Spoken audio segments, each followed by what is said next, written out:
Normally, I open with a story about something that's on my mind, which doesn't need to be related to what we are going to talk about. Could be something in general about movies or movie going or things happening in fandom. Well, today is not like that. Today, I'm going to say this: Venom, Let There Be Carnage. Okay, you asked for a movie. Now you're going to get it.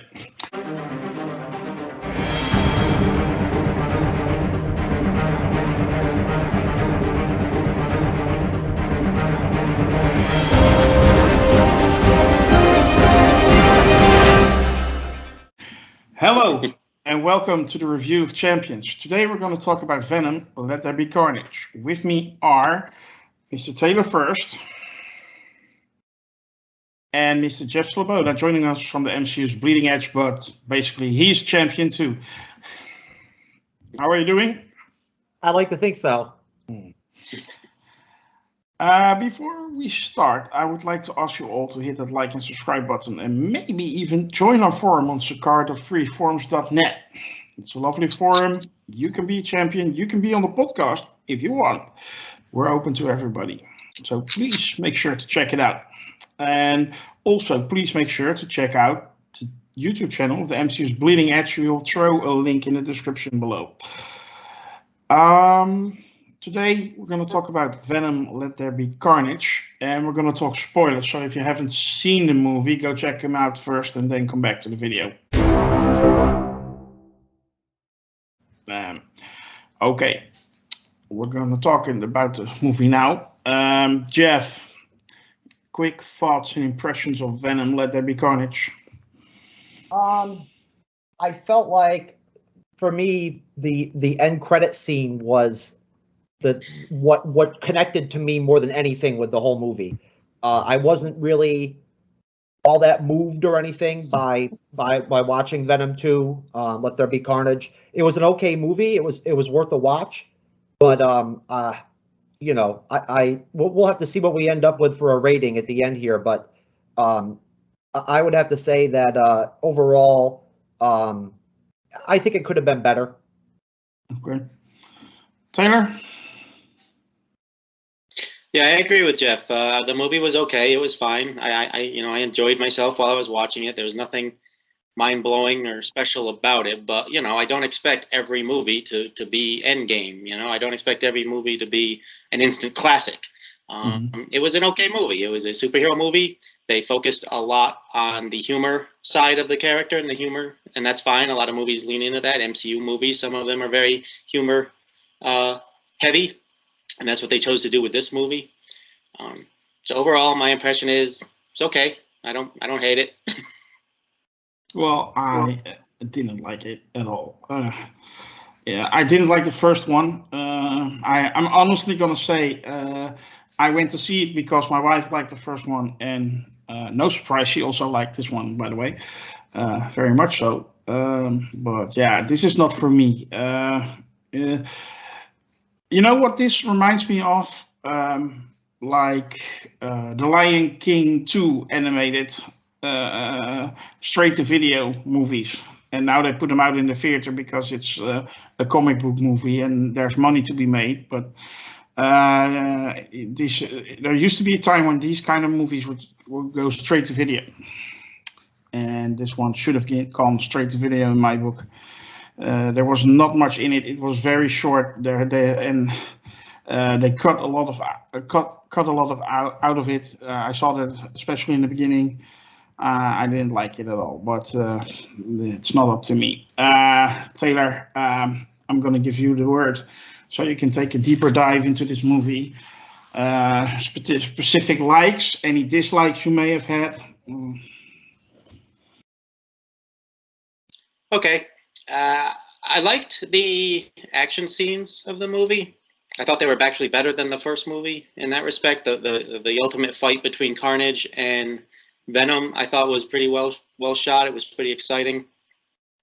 I liked that they brought in the character of Carnage's, or his alter ego's, girlfriend, who was a mutant. I don't know. I guess she was Shrieker or someone from the comics. I'm not familiar with her. But I thought that was interesting that she was there, and she was another superpowered individual in this universe. they didn't do a whole lot with that character, which, you know, pretty much goes for the whole movie. There wasn't a whole lot of story there. It was pretty straightforward.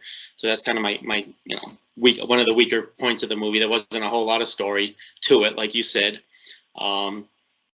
This guy gets the symbiote. He becomes Carnage. He escapes. He breaks out his girlfriend. He wreaks havoc all over. Eddie Brock and his guy, Venom, have their relationship going on. They're trying to learn how to live with each other in a symbiotic relationship, no pun intended. They have to step up and stop Carnage from killing as many people as he's killing.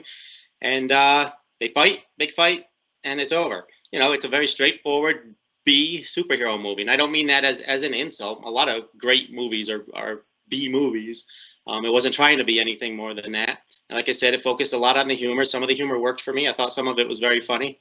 Some of it fell pretty flat, too. The writing was not, you know, again, there was nothing stellar about it. The writing wasn't stellar. The acting wasn't stellar. But it was solid. It was overall enjoyable for me. Yeah, to me it felt a bit repetitive. I mean, we've seen, if you take Eddie Brock slash Venom as the hero of the movie, we've seen that before, that the hero loses its powers or chooses not to have its powers anymore, like Superman 2 had it, Spider-Man 2 had it, Raimi Spider-Man 2, and now they do it again with Venom 2. It's like they have a template which they use over and over and over again. And Sony is guilty of that in this case. They did it with Spider-Man 2 and Venom 2, copying Superman 2. Yeah, that's another gripe of mine with this movie. Jeff? Well, right along the lines of kind of what Taylor said, I felt like the secondary characters in the movie were never really cultivated, I guess. Like the Shriek character, for instance, like Taylor mentioned, they didn't really do much with her. Her story, they didn't really, and they didn't do anything with any of the secondary characters. And I think that boils down to, like Taylor already said, the actual story itself that they're trying to put out in this movie, I think was very limited. And I felt like I felt like Woody Harrelson was okay as Carnage, as Cletus Cassidy, but I felt like they could have done some different stuff with, like, maybe some flashbacks or something, or more to kind of just like explain to the audience how, like, why he's so crazy and like why he's so maniacal, and like give him some evidence of, like, you know, of some of the stuff he's done in the past, like killing his own mother and stuff like that.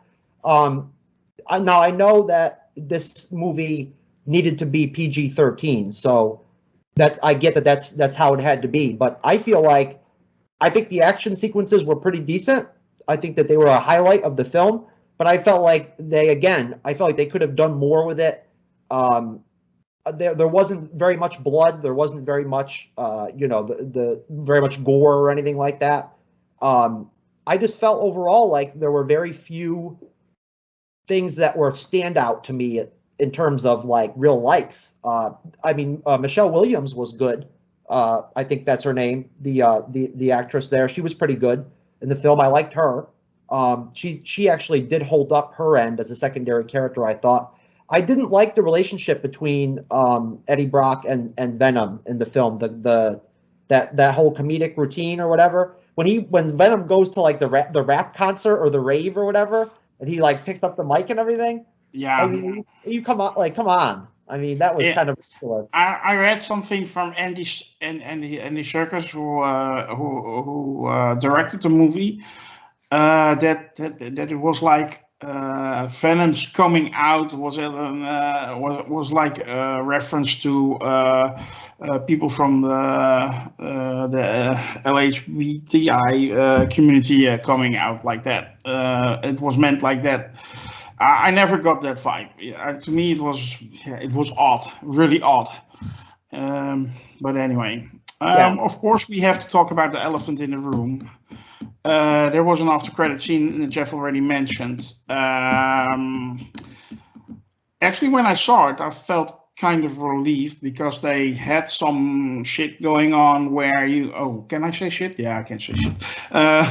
Well, they had some shit going on where, which is not quite clear, but it was obvious they transported Eddie Brock slash Venom to another universe in some way or another. I can live with that. But yeah, what do you guys think about that? It's obvious they're trying to connect the Sony Spider-Man universe to the MCU. What do you guys think about that, Jeff? Oh, I'm happy. Like you said, I'm glad, Grandmaster. It's about time they got this out of the way. You know, I mean, really, it's funny because I swear, just like a day or two before I saw Venom, I was actually with Cybernetic Shark on the MCU's Bleeding Edge, and we were talking about this whole situation with Sony and Marvel, and you know, when are they going to release the details with, you know, with their new arrangement and everything that they supposedly have been negotiating for however long now. And then all of a sudden I saw this end credit scene, and it honestly, it really, like I said, it was more moving and more connective for me than the movie was, because when I saw that end credit scene, I was like, finally. Like, at least now we finally have an idea of the direction Sony wants to go. Now we can finally figure that Morbius is in the MCU now, you know, like based off that end credit scene, I would think. Now, I could be wrong with that, but now we know for sure that there's going to be some kind of MCU Venomverse, you know, Sony Spider-Verse type, you know, mix-up or combination. I don't know how it's going to work.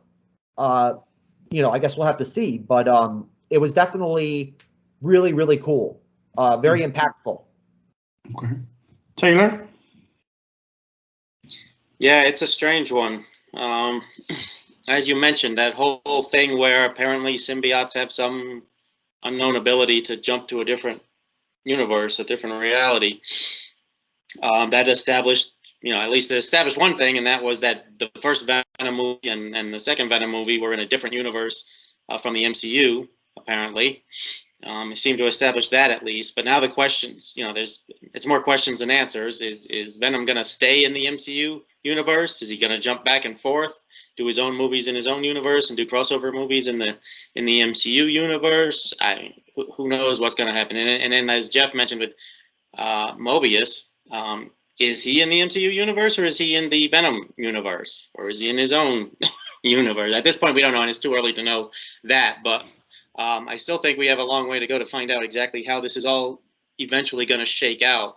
In a perfect world, which of course we don't have, in a perfect world, Sony and Disney would make a deal where Marvel Studios would have full control of all of these characters in exchange for putting the Sony logo on the movies and paying some fair percentage of the profits to Sony, and Sony would just be hands off.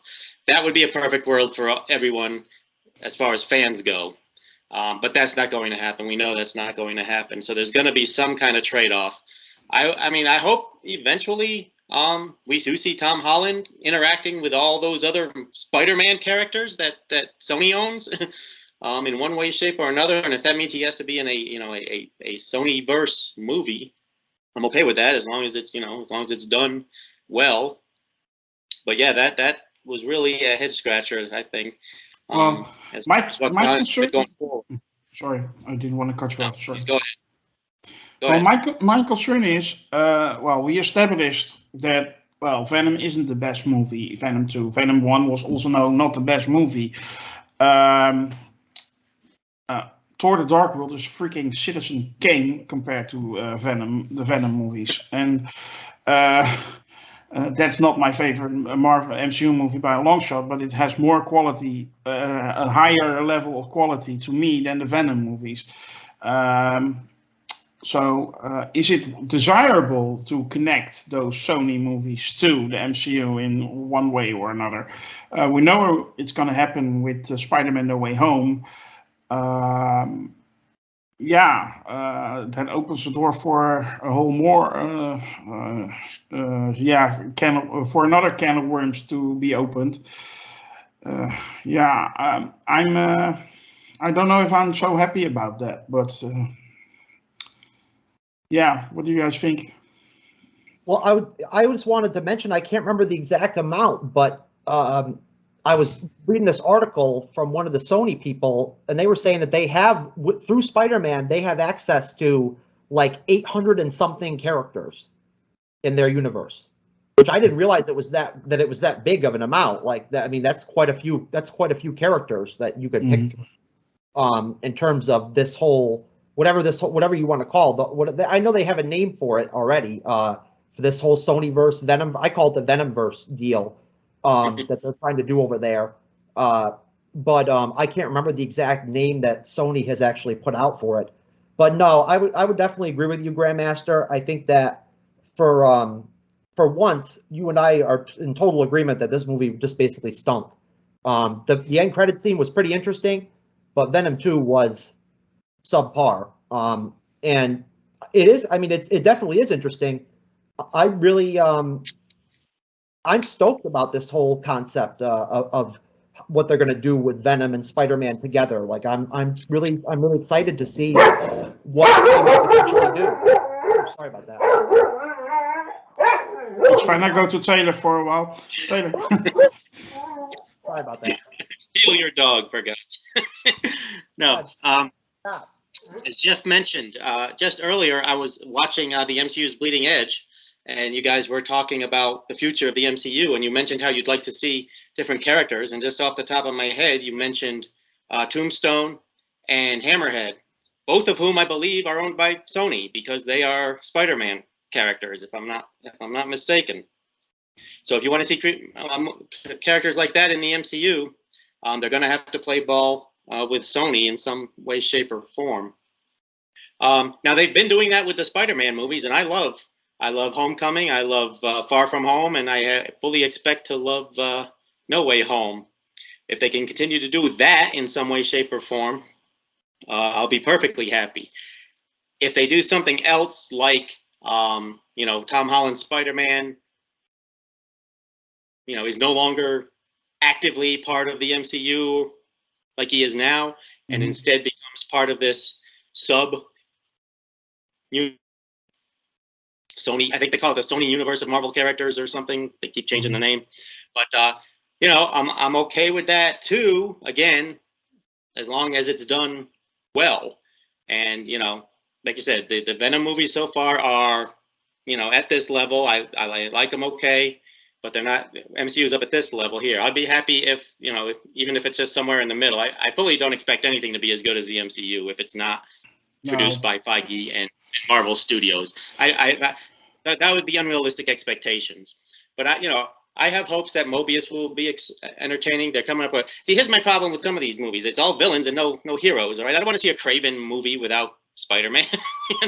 I don't want to see a Mobius movie without Spider-Man. All right? And I don't want them all to be anti-heroes either. They're villains. Let them be villains. And if that means Tom Holland does a couple more movies in the MCU and then goes back to just doing friendly neighborhood Spider-Man in New York stuff, all right, I'll see how it goes. I won't pass judgment now. I'll hope for the best. Okay. You know what? I think we said enough about Venom. Let there be garbage. Oh wait, Carnage. Sorry. This was intentional. Sorry. Jeff, I'm gonna. You know what? We're gonna rate it and then we're gonna close it up.